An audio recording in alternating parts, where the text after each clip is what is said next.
आजके रेसिपि एक असाधारण रेसिपि। आजकेर रान्नाटा असाधारण एक रान्ना होते चलेছে। यदि आपनारा चान ताहले फुल भिडियोटा देखे नेबेन। खाबारेर चेहरा देखेई जिभे पानी चले आसबे। अस्सलामु आलाइकुम एभरिवान, आमी सुमी।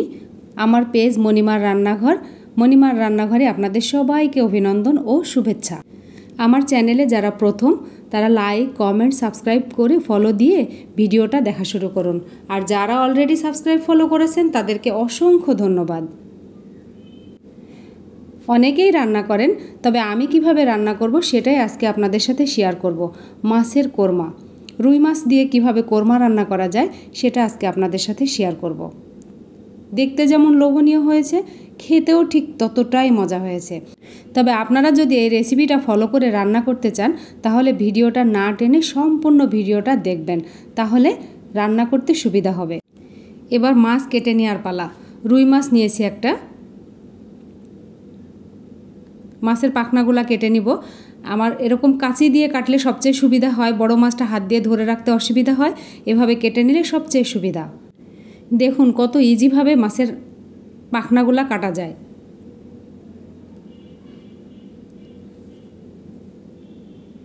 আর দেখুন লেজটা কি সুন্দর করে নকশা করে কাটা গেছে। এটা কিন্তু বটিতে এইভাবে কাটা যায় না। এবার আঁশ তুলে নেওয়ার পালা। আঁশ তুলে নিব। আমি সিঙ্কের মধ্যে নিয়ে নিয়েছি। সিঙ্কে নিলে সবচেয়ে ভালো হয়, আঁশগুলো খুব বেশি দূরে ছুটে যায় না।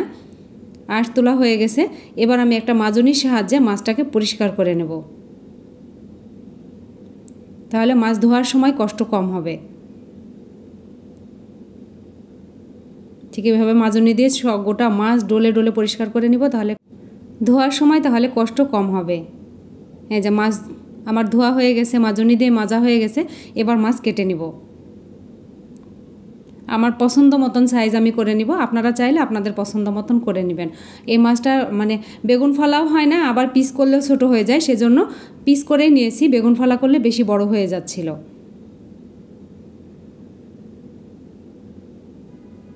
মাছ কাটা হয়ে গেছে। মাথা কেটে নেওয়ার পরে এই যে এখানে একটা আঙ্গুল দিয়ে চাপ দিয়ে দিবেন, একটা পর্দার মতো থাকে, ওটা ফাটিয়ে দিলে ওর ভিতরে রক্ত থাকে, সেটা বের হয়ে যায়, তখন মাছের আঁশটা গন্ধটা কম লাগে খেতে। মাছ ধুয়ে পরিষ্কার করে নিয়েছি। আমার যতটুকু লাগবে সেই পরিমাণ আমি রান্নার জন্য নিব। এখানে আমি আদা রসুন আর লবণ দিয়ে মাছটা মাখিয়ে রেখেছি প্রায় 1 ঘন্টা মতো। তারপরে রান্নায় আসছি। কড়াইয়ে তেল দিয়ে দিলাম। মাছটা হালকা ভাজতে হবে। তেল গরম হয়ে গেছে, মাছ দিয়ে দিলাম।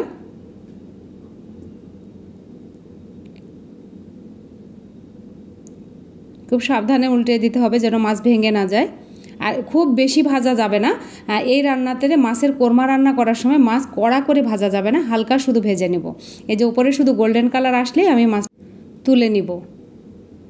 ওই তেলের মধ্যে আমি 4টা বড় সাইজের পেঁয়াজ কেটে রেখেছিলাম, সেটা বেরেস্তা করে নিব। বেরেস্তা হয়ে গেছে, বেরেস্তাগুলো আমি এখন তুলে নিব।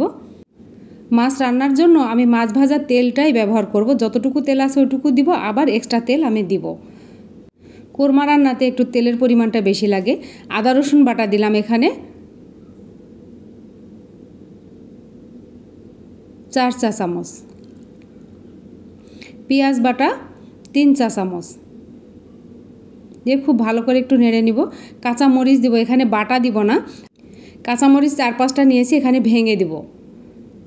ধনিয়া গুঁড়া দিলাম, জিরা গুঁড়া দিলাম 1/2 চা চামচ করে। এবার দুধ গুলে নিব। একটা তেজপাতাও দিয়েছি।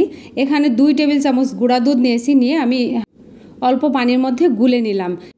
এবার দুধ দিয়ে দিব, দিয়ে খুব ভালো করে নাড়তে থাকব। এবার মাছগুলো দিয়ে দিব। ভেজে রাখা মাছগুলো এক এক করে সব দিয়ে দিব।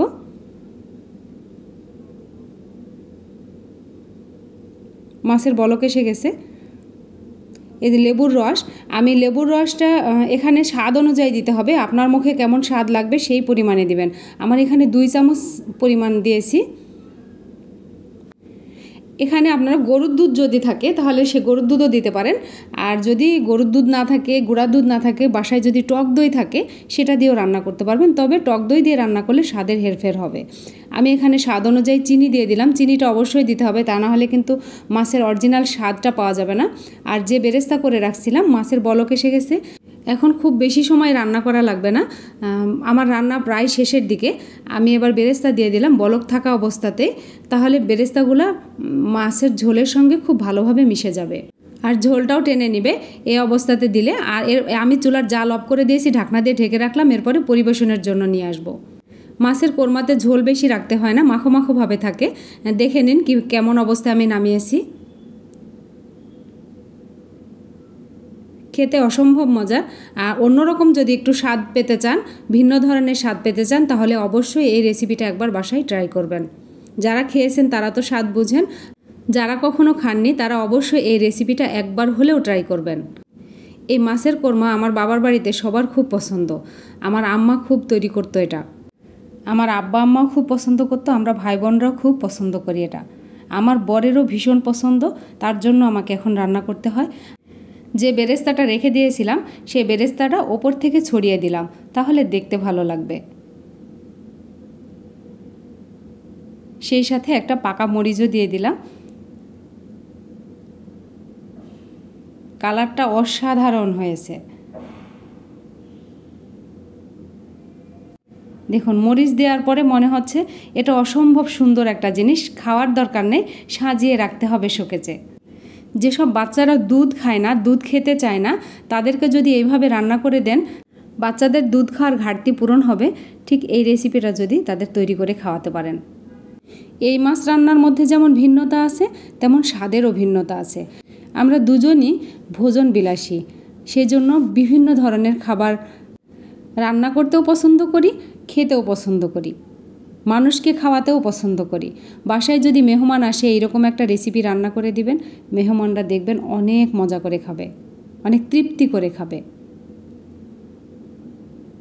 যে কোনো অকেশনে এই রান্নাটা করতে পারেন, জন্মদিন বলেন, বিবাহবার্ষিকীতে বলেন, ঈদের সময় বলেন, বাসায় মেহমান আসছে তখন বলেন। রেসিপিটা যদি ভালো লেগে থাকে তাহলে লাইক, কমেন্ট, শেয়ার করতে ভুলবেন না। শেয়ার করবেন ফ্রেন্ডস অ্যান্ড ফ্যামিলির মাঝে, যারা নতুন তাদের শিখতে সুবিধা হবে। আগামী রেসিপি নিয়ে আসা পর্যন্ত আপনারা নিরাপদ ও সুস্থ সুন্দর থাকবেন, আমাদের জন্য দোয়া করবেন। আল্লাহ হাফেজ।